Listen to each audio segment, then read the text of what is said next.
Many people believe that the quality of our thoughts shapes our lives. However, a lot of us let our thoughts be influenced by the world, others' opinions, or the challenges we face daily. Not many of us take care to protect our minds, which essentially paint the picture of our lives. Consequently, we endure difficulties, getting swayed by whatever is happening around us. Stoicism offers lessons to safeguard our thinking process, guiding us on what to allow into our minds and what to turn away from. The Stoic philosopher Epictetus said the following: "He is free who lives as he likes, who is not subject to compulsion, to restraint, or to violence, whose pursuits are unhindered, his desires successful, his aversions uninsured." Who, then, would wish to lead a wrong course of life? No one. Who would live deceived, erring, unjust, dissolute, discontented, dejected? No one. No wicked man, then, lives as he likes, therefore no such man is free. And who would live in sorrow, fear, envy, pity, with disappointed desires and unavailing aversions? No one. Do we then find any of the wicked exempt from these evils? Not one. Consequently, then, they are not free. The Stoic core: control versus no control. Imagine you're a sailor steering a sailboat. You've got a few tools to guide you through the water. A map and a compass help you plan your route, the rudder directs you on that route, and the sails catch the wind to move you forward. However, the wind and the waves are unpredictable forces beyond your command. If you're unprepared, these forces can toss your boat around, deviate your course, or even lead to your ship sinking. The rudder and the sails symbolize aspects of life we can control, like our thoughts, beliefs, actions, and reactions. On the other hand, the wind and the waves represent external events beyond our influence, such as others' behavior and opinions, the weather, and political situations. Key takeaway: no matter which way you go in life, you're the captain. You can't manage every gust of wind or every wave, but you can choose how to respond to them and direct the ship where you want it to go. This idea extends to dealing with the opinions of others. While we can't control what people think or express, we can control how we react to them and stay true to the path we've chosen for ourselves. Epictetus once said, "The chief task in life is simply this, to identify and separate matters so that I can say clearly to myself which are externals not under my control, and which have to do with the choices I actually control." Realize opinions are just thoughts. Generally, there are two kinds of statements. Objective statements: this is something that is provable and true. These are statements based on facts and evidence. For example, 2 plus 2 is equal to 4, or I am a human being and not a camel.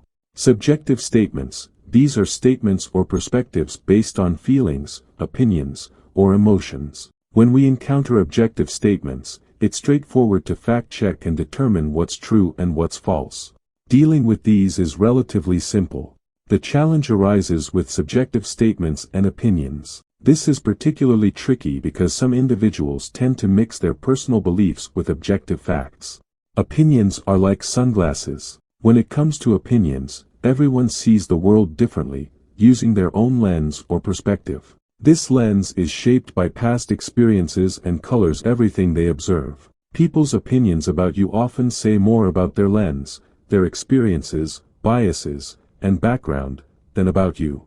This is especially true if something about you makes them feel insecure or threatened. Just because one person sees the world a certain way doesn't mean the world is actually like that. It could be colored by their bad day or past traumas that haven't been addressed. Similarly, someone's opinion of you might not be entirely accurate.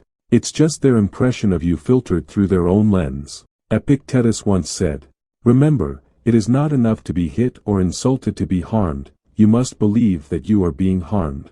If someone succeeds in provoking you, realize that your mind is complicit in the provocation. Which is why it is essential that we not respond impulsively to impressions. Take a moment before reacting, and you will find it easier to maintain control. Key takeaway: too often, people are told who they are, what they should be, and what they can't be.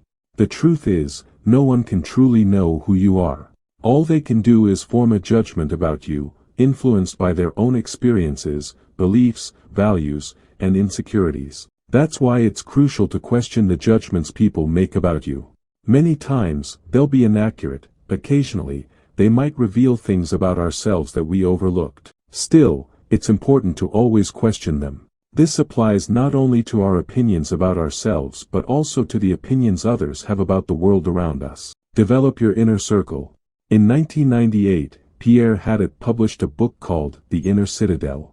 The book delves into the Stoic philosophy of Emperor Marcus Aurelius, exploring how Stoicism influenced him to become one of Rome's greatest leaders and one of history's most quoted figures. The inner citadel refers to the practice of fortifying the mind against the outside world, adversity, and emotional stress. This is achieved by using good reason and focusing on actions aligned with virtue. Hadot's book suggests that we can build our own inner citadel by embracing Stoicism as a way of life, not just a set of beliefs. By consistently applying Stoic principles, practicing virtue, mindfulness, and self-reflection, and using reason, we can transform our lives in perspectives similar to Marcus Aurelius. People try to get away from it all, to the country, to the beach, to the mountains. You always wish that you could too. Which is idiotic. You can get away from it any time you like. By going within. Nowhere you can go is more peaceful, more free of interruptions, than your own soul. Especially if you have other things to rely on. An instant's recollection and there it is, complete tranquility. And by tranquility I mean a kind of harmony. 3 Stoic disciplines. Hadot identified 3 central Stoic disciplines in the Meditations. These can serve as a foundation when considering how to structure our actions and thoughts in alignment with Stoic philosophy. Discipline of desire, accepting the natural order of the universe, the nature of the world around us and aligning our desires with it. For example, this could be learning to accept change because the desire for something to have happened differently goes against the laws of nature. This includes being aware of desires that don't serve us and building the discipline to reject them. Discipline of action, acting in accordance with nature and society, with justice and consideration for the common good. This includes not acting in a way that harms others or takes advantage of them. Discipline of assent, using good judgment and reason to make sure that we only accept and rise to things that are clear and evident. This prevents us from forming false beliefs or snap judgments we might regret later. Self-reflection, the mirror. Stoic reflection involves using feedback as a tool, not as a measure of your worth. We often discuss how the ancient Stoics emphasized indifference to externals, the external events around us, especially regarding their impact on our peace of mind. However, it's essential to clarify that being indifferent doesn't mean ignoring what's happening around us. The Stoics didn't endorse living in isolation or avoiding reality. Instead, they believed in confronting the external world honestly. They advocated using reason, wisdom, and good judgment to navigate and deal with the challenges they encountered. The mirror metaphor. Imagine standing in front of a full-length mirror. Sometimes, you see an honest reflection, other times, it may be distorted or smudged. Feedback works in a similar way. On tough days, we might be too hard on ourselves. Likewise, when others give feedback, it's crucial to recognize it as their perspective. It's essential to distinguish between genuine insights in the mirror and someone else's projection of bias or insecurity. If it's genuine feedback, pause and decide if it's an opportunity for growth or if you're content and should continue as you are. In summary, life's journey is like walking through a hall of mirrors, each offering a different reflection. Stoic wisdom lies in recognizing which mirrors provide true reflections and which are distorted. Embrace genuine insights, learn and evolve, but never let a distorted image define who you truly are. Indifference is freedom. Despite our efforts to make life comfortable and predictable, we'll inevitably confront the challenges that the world throws our way. Stoicism offers valuable lessons to help us build a personal philosophy that shields us from hardship. It grants us a level of freedom by safeguarding our peace of mind against adversity. This freedom allows us to focus on what truly matters, use judgment to sift through others' opinions and comments, and decide how we respond to external events. Inevitable storms may come, but with the guidance of Stoicism, you can navigate through the winds and rain smoothly.